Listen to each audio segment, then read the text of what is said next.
Good morning to the throngs of people who've been waiting for this moment since probably what, Friday? Pat, do you Ready? realize that our podcast on Friday was enormously popular? You could count it Yes. in the hundreds, but you might be better to count it in the thousands. Yes. Well, Did we you know started we were off as wise as that? from humble acorns, isn't it? I'm telling you. Anyway, we were watching that game yesterday on TV, Donegal and I wasn't late. I Mayo. caught I was out I caught the last 15, 20 minutes, which was brilliant. Uh, Speaking as a Donegal person, it was one hell of a result. the whole game was very good, very tight the whole way, and some really good football too, moving the ball around. Yeah. But no, Just my come only, back in time to see Mayo score a goal.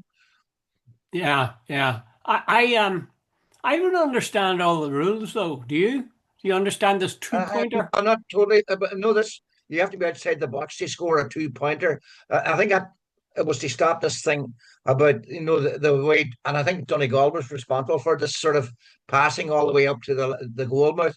Okay. Now they want people to shoot, and if you shoot from outside a certain distance, it's called a two-pointer. Oh, And very if good. it's to encourage more attacking.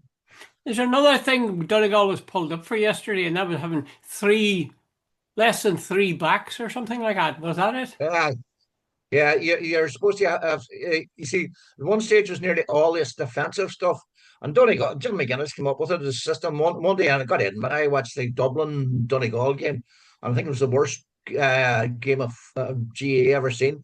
It was like watching Barcelona ticky tacky. They were going Yeah. over and back, over and back, over and back. Like everybody says, Barcelona was a brilliant team, which they were.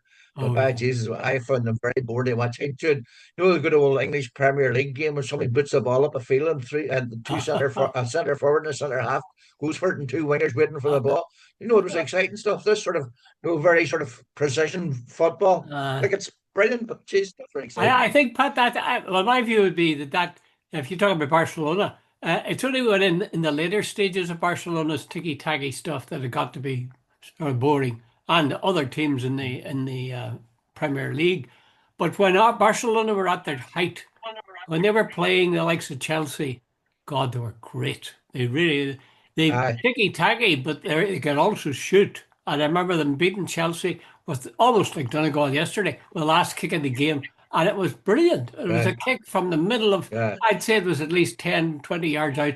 And it was the Barcelona player was surrounded by Chelsea guys, but he made a couple of little feints yeah. and then he hit it and it Uh, curled but into the you top know, corner. to district that the same. Remember Pep Guardiola? Apparently, Yeah. he had this theory: we small, nippy players. He didn't want big lumbering centre halves. And there was only one player on the pitch. I think it was PK. The centre half was above about 6 foot. The rest of them were like Messi, Iniesta, Xavi. They were all about 5'4" Oh, type they thing. were terrific. They really were. Really Yeah, were.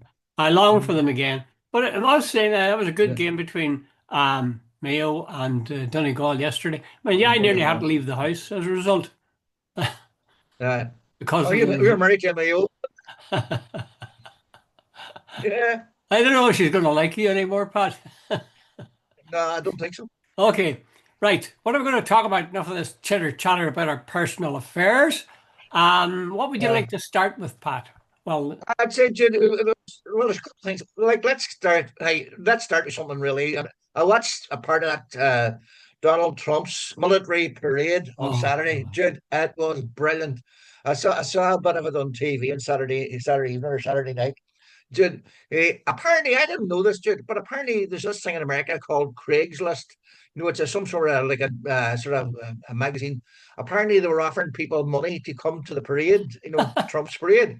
But here's the thing, he he had this idea. It was his 79th birthday, and he mm, said it was about the celebration was the history of the American Army, mm, and it wasn't really anything to do with him, aye. which was absolute bollocks. He wanted to parade like a wee boy. He could stand there with his MAGA hat on and salute him. But anyway, bottom line of it all was it was an absolute walking disaster.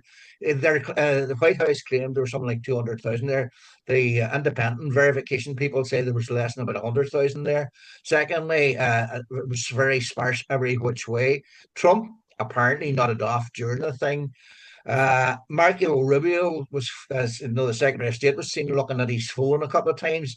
I can't remember the name of the other guy. He was sitting looking on his phone as well, and it There's was one a of them disaster. yawned, I By saw. contrast, Jan, by way of contrast, the No Kings protests right across, I think, somewhere in like 2,000 cities and towns across America. The estimates put it at between 8 and 10 million. Wow. Showed up at various ones. There was huge in New York, huge in Boston, huge in Philadelphia, huge in Los Angeles. So I think, and Trump is underwater, by the way, Jude, in a whole lot of ways. Like, by the way, I think this coming week, his tariff thing is, Oh, remember he said that he'd have 90 days, he'd have 90 deals. So apparently, the negotiation, he's made a big deal with China because China held a lot of the cards. I don't think it's signed off totally yet. The EU has made no deal with him. I don't think Canada's made any deal with him. So where's all the 90 deals they'll say they'd have in 90 days? By the I way, let think me it finish might. one other point. Judy said he would make everything better. He would have everything he said he would do. He would make Ukraine. He would stop the Ukraine war on the first day. That he would sort out Gaza in the first day or two. Everything he's touched has got worse. Sort of Midas touch in reverse. Um, Yeah, yeah, yeah. I suspect he'll do a Starmer. Isn't it pathetic when you think about it? That you want him to do what Starmer did, which is go back on every bloody promise you made pre-election. yeah, And in this case, we'd be glad to see Trump go back on them because that idea of a trade war, along with everything else, is really too much. Okay, let's just shift sideways from the Trump's big parade, supposedly for his birthday, but really it was actually for the 250, should have been for the 250th anniversary of the or the American military. Let's move sideways from that to Israel and its attack on um, right. Iran. What's your feelings on that? Jude, I think I have got some sort of gut feeling that we are on the brink of a massive war if this escalates much further. Like, Jude, the Iranians, and they're saying if America and the Brits start coming in on the side of Israel and all this, they're going to hit the Straits of Hormuz. They haven't said they're going to hit the Straits of Hormuz, but they will. That's a cert. Hmm. That'll mean shipping, oil, everything's going to, and all the rest. They're also, by the way, there's one other thing. Apparently, Iran have been preparing for this for years. After the Americans went into Iraq, the Iranians saw what the Americans could do. And by all accounts, they have been building shelters, bunkers, arms all throughout. Now, Iran's a huge big country, and there's mountains, and they apparently they've hidden stuff away. And there's a guy on social media, one of these so-called experts, and says they have enough armaments. They're big into their rockets, they're big into their missiles, they're big into their drones. And he's saying what's happening currently in Israel, even though the Israelis said they've taken out 100, so whatever his missile sites, they said, you guys on saying, Iran could keep this going for a long, long time. So, Jude, we're on the basis, but look at it like this. Israel so far, what they have attacked Lebanon, Syria, West Bank, Gaza, Yemen, and so on. And now Iran. But And that's they've self-defense, been Pat. That's self-defense. Self-defense. bollocks, dude. Self-defense, my arse, dude. You know, Well, that's how what does they this would one claim. wee That's what nation they would get to claim. attack everybody? But it's self. And let's get this on the record. It's not. If you listen to some of the Western media, you would think Iran attacked Israel. Exactly. Israel attacked I, Iran. yeah, yeah. It's so easy to forget the plain black and white of it was that Israel attacked Iran. I need to keep saying that because at no time at all you'd find yourself thinking, God, why are the Iranians attacking Israel? That's unfair. The size of it, and small Israel and so. It was Israel Yeah, who attacked Iran, and nothing can change that. But the thing is this, Pat, you're saying about all these bunkers they have in Iran and mountains and all the rest of it and tunnels. But the fact is that the Israelis attacked their nuclear plant or the beginnings of their nuclear plant and it took out an awful lot of their top generals, as I understand it. I don't think that that's been Yeah. denied by Iran. So would that not leave Iran in a pretty weakened position militarily? Yeah, I will do, but apparently they've been planning for all sorts of contingencies. Dude, I Hmm. don't know enough about it. Like, I'm only going on what these people are on. And I was watching an Iranian professor. He's a spokesman for the government. His English is first class, Yeah. and what he was saying, what he was saying yesterday was, look, the West is, Israel has attacked all around it. It has acted with impunity. He says, and they're saying that the regime in Tehran is unbelievably unpopular, which, by the way, I think it is. But then he pointed out, he says, look, there was a general Trump gives them Israelis a go ahead. Remember, there's a general assassinated. Yes. Was he in Syria? I think. Allegedly for peace talks, and so he was. Anyway, the bottom line, he said, this Iranian guy says, like, about 1 million people showed up for his funeral. He says, does that sound like an unpopular regime? But having said that, Jude, they are. They have the Tehran regime have apparently executed about 1,000 political opponents in this last year. They're big into beating up women who don't dress properly. Now that so you, I don't have a lot of sympathy for them, but to suggest that Israel is the good guys doing the right thing, Israel, the hypocrisy of the West, of course. Iran does not have nuclear weapons. Israel does. Iran did not attack Israel. Israel attacked Iran. Hmm. And yet, Jude, when you sit down, the playbook, as you get hearing all the time from Sky News, BBC, the Americans, is that Israel had to do this to defend itself. No, it did not. There's really there's a perfect example of chutzpah that Israel would attack Iran because it was going to develop nuclear weapons. Meanwhile, Israel has had nuclear weapons for ages. You know, there's nobody. Yeah, Why do and by the way, journalists the not other thing point is, that out? They never mention that. I do, but Jude, Obama signed a perfectly good agreement with Iran, which, according to the Atomic Energy Commissioner, or whatever the hell you call that body that monitors this, said Yeah. Iran were keeping their word. Inspectors were going in. It says Trump thought Netanyahu didn't like this at all, so he urged Trump. Trump took the sort of the guardrails off Israel, and Israel goes on and attacks. So everything that Trump has touched and so far has been a disaster. His tariffs have been a disaster. His Ukraine policy has been a disaster. His Israeli policy has been a disaster. He's alienated allies. France, Macron has gone to Greenland to show support for Greenland. And there's a G7, and I'm right across the globe. Apparently, there's an international survey done there quite recently of attitudes to America across the globe, and they're tanking, absolutely tanking. America's reputation is in tatters and globally. Well, I think America's reputation hasn't been very good for a long time. Ever since, well, probably Mhm. predating that as well. If you think about it, it'd probably go back as far as Vietnam, Iraq, Yeah, war, just so many wars, foreign wars, which Trump incidentally told us he would end for us, for the yeah, American that's people. exactly it. But maybe Yeah, in a way, his people, it's Israel. But your argument is that Israel is a proxy of US and really they're one state, yeah, and that anytime yeah. Israel attacks people, essentially that's the US attacking them.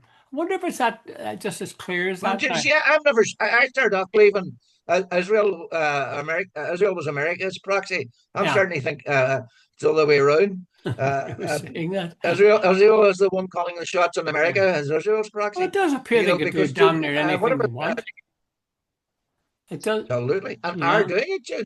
Uh, And the hypocrisy of the West. By the way, Jude, just something else. What do you mean? The fact that I think the atmosphere in America, because of ICE, I know the raids on immigrants. Two lawmakers in Minnesota were shot dead on Saturday. yes. Two others were attacked, and I'm not sure what the state of play is regards I their think they're health. recovering. But Another couple, one of them I think was a uh, politician and his wife, uh, and I think they're recovering.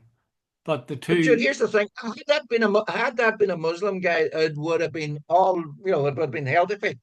But he's a white Christian farmer pastor, a sort of one of these Looney Tune born again, Jude, like What's your view on white America? So this sort of now sort of thing. Like Trump is playing this garage.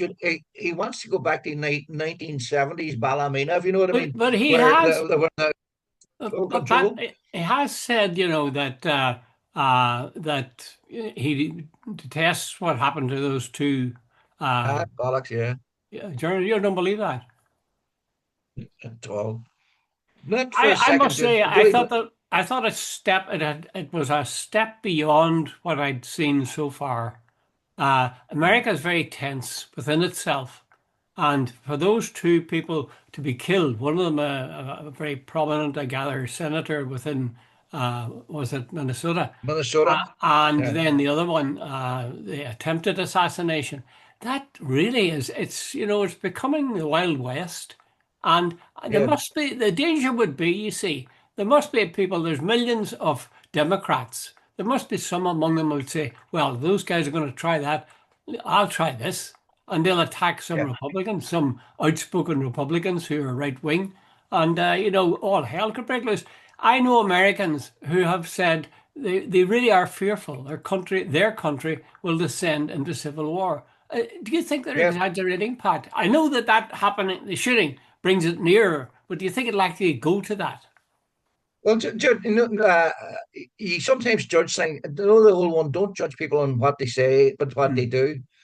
And on Senator Alex Padilla, the California senator, was asked Christy Nomes, the Homeland Security, at a meeting.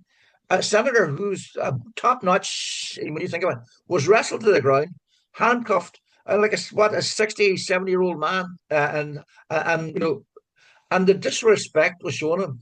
That to me was they crossed a line big time. Yeah, And yeah. at the weekend, then two people shot dead and two others seriously injured. There's Los what I Angeles, think what's happening.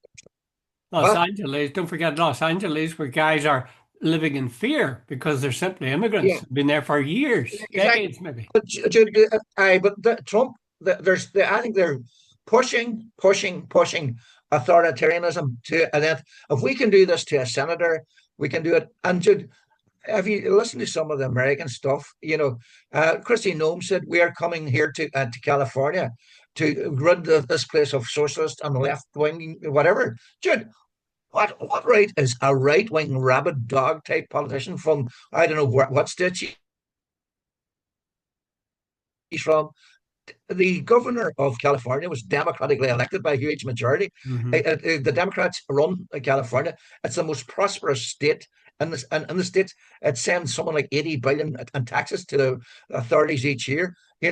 And this clown comes in and tells them, I know, Trump sends in troops that the governor doesn't want, that Well, the Pat, mayor of Los answer me Angeles this. doesn't want. Answer me this. Yeah, Oh, sorry, finish what you're going to say there. well, basically, Jude, I think that it's all you were saying about the fears of a civil war.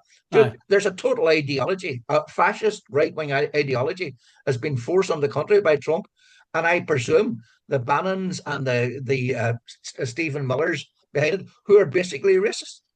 well, listen, are there not, we've mentioned this before, but there must be laws which prevent checks and balances, all that stuff. There must be laws that say what Trump is doing is against the law. Picking up people who are immigrants and haven't committed any crime, and their only crime is that they have maybe entered illegally 20 years ago, 10 years ago, have children that are born in the United States. Um, does that is that legal to do that kind of thing? And the same thing with It's college not Jude, but students up here's the in point. Columbia. I Yeah, but here's the Trump has Republicans won the presidency. They won Yeah. the Congress, and they won the Senate. So they all three branches of government. There was a great, and I can't remember a guy with thick white hair. He said the Republicans don't even show up for meetings. There's the Ways and Means Committee, which apparently is a very powerful committee. The Republicans don't even show up until they vote, and then they vote anything that the Democrats say they voted down. And he said the moral latitude of the Republicans is unbelievable. They have no moral conscience. He said they're scared shitless of Trump, and they will not, even when they know what he's doing is wrong, they will not stand up against him.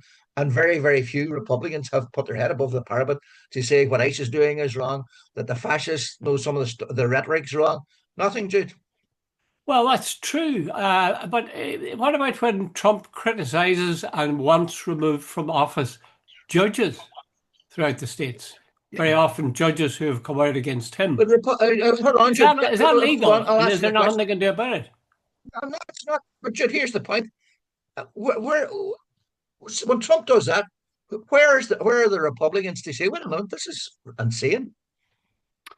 Well, you also might ask the question, where are the Democrats to say it's even more insane? Democrats Oh well, are, the Democrats are saying that, Jude. They, well, they they're are. not organized. They They're not definitely are. sufficiently organized. The only one who has impressed me is Gavin Newsom. When he made that address, and he called it straight. You know Yeah. what Trump was doing, authoritarian state. It was on the road to fascism, and we need to do something about it. But the question is, what could you do about it? They've now had these mass demonstrations, as you say, millions of people throughout the states. Do you think that's going to make a difference? Do you think that'll stop Trump from doing what he's doing? You think he'll be a nice boy from now on? Jude, you know the first priority of any politician is to get re-elected. I Yeah. would think there are a lot of Republicans now, uh, judging by the change Trump has already. He's the most unpopular president after whatever it is, 100 days in history. A lot of these guys will be running in the coming time, in about a year, for the midterms. I would think there's a big, big message starting to go out to them. They must be starting to feel, they must be getting the feel of the place that this is not proven popular. So I would think there could be a sort of, Jude, all it needs is to pull one wee chink out of the dam, and the flood starts. And I think, see if somebody big, reasonably big, sort of says, wait a minute, I've had enough of this. I think we could start seeing it. But Jude, right now, they control, as I said, they control the presidency and they control the two houses of Congress. So Trump is basically an emperor. Well, you're that's an optimistic view of things, and yes, the American people, a lot of them, that no King's March, were saying essentially that Trump Uh, was trying to be a monarch. But that's pretty optimistic, that a leader will emerge or a prominent Democrat will emerge and say, this is against the law, this is wrong, we're not going to have this anymore, and somehow or another they'll unite. But they can't unite. They can unite, but it'll be outside the legal system. It'll but be on Jude, the you streets. mentioned it earlier on. I think Gavin Newsom has emerged. Like, I thought it was brilliant the last day when he said, the whatever you call the other guy, the security guy was going. He said, it's Tom, what a Noman or something. He Yeah, says, come ahead and arrest me. Be a yeah. tough guy. Yeah. I think, and as well as that, he elucidated, or whatever the word you want to use, very clearly what's happening in America. And I think he emerged big time. I would think he will probably, if things stay the same, be the candidate for the Democrats at the Oh, next I'd be next amazed if it election. wasn't. But again, he'll be up against the Trump. Everybody thought, that Trump would be beaten this time, and people had seen him the way he conducted himself the first term, but didn't No, stop him. Richard, just to digress a wee bit, there seems to be a growing claim that a lot of the election results were fixed, by the tech oligarchs. I don't know how true that is, but there seems to be growing, what do you call it? If you read the social media, there's claims that in certain places there are going to be re-elections, because they've found. I don't know how true it is. Uh, I'm only well, you scrolling. mean you mean they're going to be a recount in terms of the votes for the president? Yeah, Well, I think it's highly unlikely. they might have But it, but it wouldn't work. Won't work for sure. Trump will yeah, not say, "Oh well, the votes were wrongly counted. Okay, I'll step down." He'll never do that. Never do that. Do you think? no. Here's a question quickly. Do you think he put in place tariffs that he said he was suspending for 90 days? And the 90 days, as you rightly earlier pointed out to me, is practically up or will be very soon. Do you think he's going to Yeah. implement those tariffs, start a trade war with just about everybody? No, well, I think he's pulled back. No, they call him tackle now. Trump always chickens out. You know, So, uh, apparently, they said a lot of political people didn't get them, but a lot of his billionaire friends have got them. And places like California, the big, they can't get workers, and Nebraska and some of the other states that are totally no Trump territory. They are having serious problems finding workers for hospitals, for all the different places. Dude, there was And a fella, I farms can't as remember, I think his name well. was Farms as Arms, a well for big the time, crops. big time. Yeah, you can't get fruit pickers. Americans are not going to sit for work on the field in the blazing heat for 7 hours.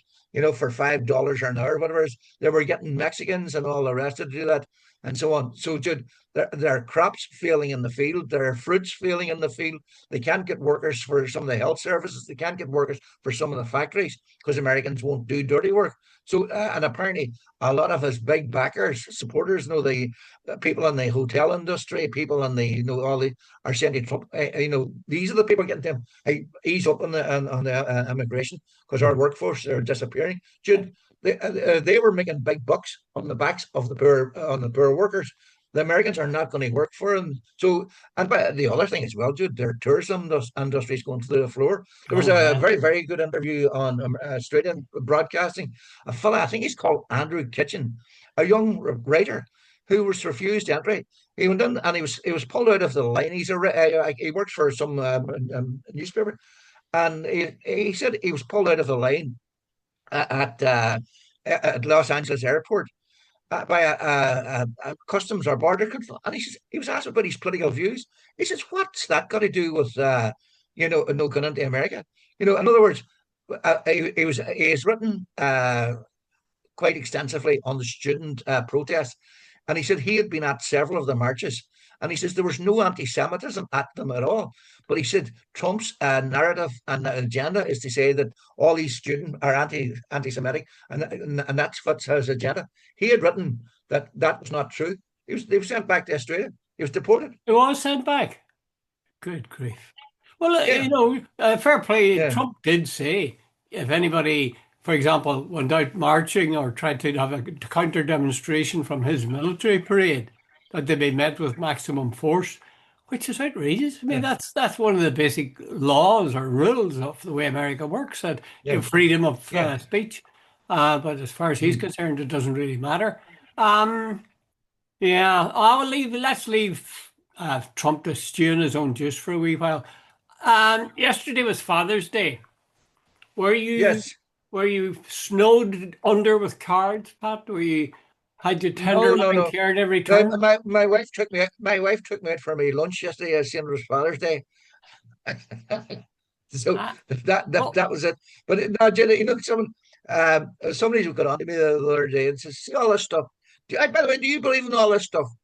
well, Father's I Day, do. I Mother's believe it Day. exists because it happens. I mean, all of my family contacted me one way or another, either by phone or by email, to wish me a happy Father's Day.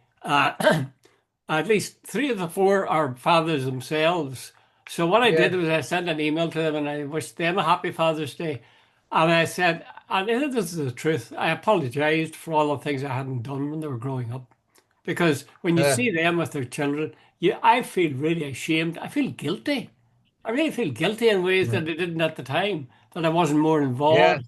I was also, I felt ashamed of the way, I would have blasted my kids out if they'd done something I didn't approve of. I really would have, yeah, uh, tore into them verbally. Uh, and yet I wouldn't dream of doing that now. And they would never do that to their own children. yeah, We carry, I don't know, you're probably bloody gentle with your children, but I carry a lot of guilt with regard to that to some extent, I was just a bit of a verbal bully with them on occasions. Now they deny it, yeah. but um, But you remembered? I do remember occasions, and I was very quick. This sounds like confession, but I was really very quick to fly off the handle. If the kids did Yeah, something, really, I told them not to stop. Don't do that. I really would yeah, lose the rag completely, which was very unfair because I mean, as I've always said as a teacher, when the defense of some kid who went about eight in the class, and people say, "I just lost the head." I would say, well, I haven't lost the head with many times recently with all-in wrestlers or guys with a Yeah, gun. You yeah, choose carefully who you lose the rag with.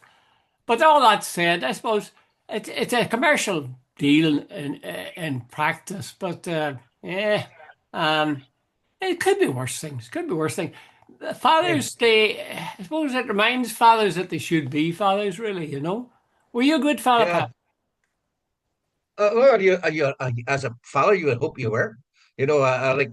I hope. Well, I have a good relationship with my kids, so I'm hoping that's it. Now, they would say, and my wife would point out, and it is true. I was editor of the Dairy Journal during the Troubles, and I would disappear on a Monday morning, and they really didn't see me again till Friday. Like, I'd be working at maybe 11 o'clock on a Monday, 7 o'clock on a Tuesday, maybe 8 or 9 on a Wednesday, and definitely 12 o'clock on a Thursday. On a Friday morning, I was sunk. I slept in until maybe 12 o'clock, 1 o'clock, and then when you get up, so it was Friday evening, and I remember one day saying, "No, there was some key events in my kid's life, Hmm. and there's photographs. And you're talking about regrets. These are my regrets. I would see photographs. Maybe one of the kids' birthdays when Shane was 12 or something, and I'm not there. Like at a party, I was working. Jude, and I think that's a common tale, Pat. was absolutely, Jude. I have the Like, same story. there was no, there, I felt I was being virtuous by working so hard. Like I worked at my uh, day job, and then I did all sorts of stuff for the yeah, BBC, like nobody's business. yeah, And uh, then I was scribbling at my yeah, writing as well. So yeah, there's no doubt about it. I put my family second to the work that I was doing. And well, in a way, yeah. that's good that you're providing food on the table. I don't think fathers today, especially young fathers, would see things that way at all. If I was to go by my own Yeah. kids, do you notice your own kids different with their kids? I very much so. They're like there was no Father's Day when I was growing up, and my father was no Father's Day. And so on. And like there was all sorts of like look at it now.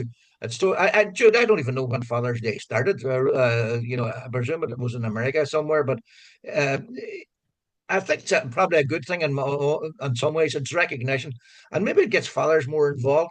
But no, just yesterday, and we went into a restaurant, and it was bunged. I mean, bunged. And we were talking to the girl that runs the place, and she says, "There's something on." She said ironically, "There's something on today."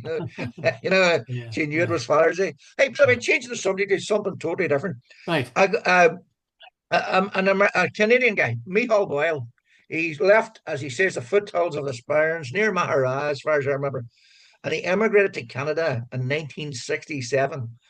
And Jude, I wrote an article for the Irish News on Saturday. I had a great uncle left, I think maybe in his teens, early 20s, went to Canada.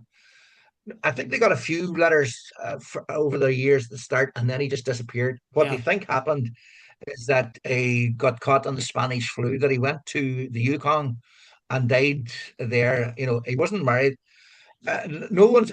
My grandfather went to his grave without knowing what happened to his brother, and the young fella's parents went to their graves not knowing what happened. I'd say he died penniless, alone, sick, and is probably buried in an unmarked grave. Mm. Immigration, Jude, it's not a thing for modern day. Our young people don't have the same thing about immigration at all. My mother had this thing; she hated immigration. She said it destroyed families. And I got a few messages from people said, Pat, I like the article in the sense that people are sort of saying people don't talk about immigration anymore. Jude, what's your view on the? You immigrated, I did, and I tell you what I think. I think, and I used to think this with regard to my own students who were, trained to be teachers. Um, I always thought that, say, 3, 5 years abroad would be very, yeah, very good for most of them. It'd be probably good yeah, financially, but even more important than that, they'd see the bit of the world other than the little town land that they were in. And the truth is, certainly in the north, that students back then, and now we're talking about 20, 30 years ago, they were very conservative. I mean, they wouldn't even move. yeah, Like a job would appear in Fermanagh, say, and they'd be from Belfast. Oh, geez, I couldn't go down there. I know. I can't get Yeah, a job. I say, there's one in Fermanagh. No, no, I couldn't get down there. Sure, I have to move to Fermanagh. So they yeah, are very narrow, and I think immigration is good for people in that respect. But it's difficult, really, really difficult. I know people, for example, that are in a situation where they might go to the Middle East, for example, and they get yeah, tax-free, good money, tax-free for any number of years, maybe accommodation, maybe education for kids. Uh, what to do? Do they go there and say, all right, I'll go for 2 years? And at the end of 2 years, you say, oh, should I go home? But what am I going back to? And the thing you get so used to the higher standards in terms of living, houses, space, everything, that it's very hard to come back again. And yet, in my opinion, I'm glad I came back after the guts of 10 years. I really would have been unhappy if my children had grown up anything but Irish. yeah. No, you struck a chord there. I have a niece in, I think it's Dubai. She's a math teacher. And I think from what I can gather, just about everything you said, the salary is unbelievable. I think our mortgage either is subsidized or paid for in total. I'm not sure. She has a standard of living that she would never have here.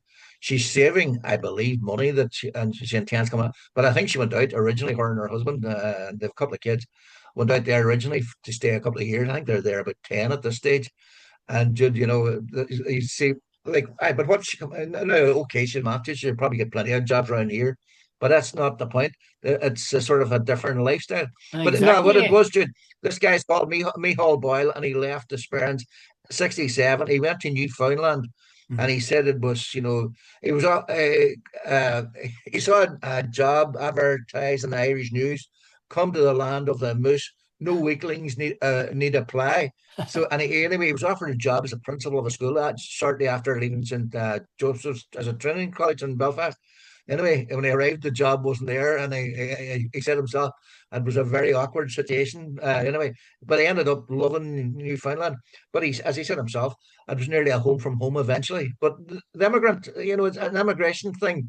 You're far from home. It's a different culture and it's a different way of life and all the rest of it. I've thought of so many people now, Jude, they go to Australia and it's their professional classes. They go with a different mindset.